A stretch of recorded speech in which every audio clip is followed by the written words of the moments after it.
ಅಣ್ಣ ನಿನ್ನ ಹೆಸರು ಅಣ್ಣ ಕಡೆನಲ್ಲಿ ನೀನೆ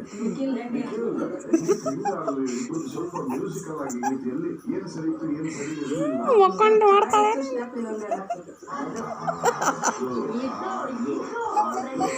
ನಮ್ಮ ಅಮ್ಮ ಬಗ್ಗೆ ಒಂದು ಎರಡು ಒಳ್ಳೆ ವಿಷಯ ಏನೋ ಒಂದಿರೋ ಒಳ್ಳೆ ವಿಷಯ ಹಾಡನೇ ಮುಗಿದ ದಿನ ಡ್ಯಾನ್ಸ್ ಬಿಡತ್ತ.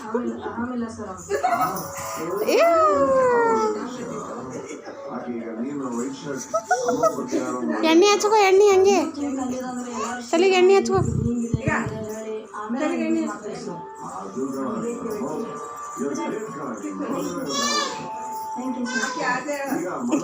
ಒಳ್ಳೆ ವಿಷಯ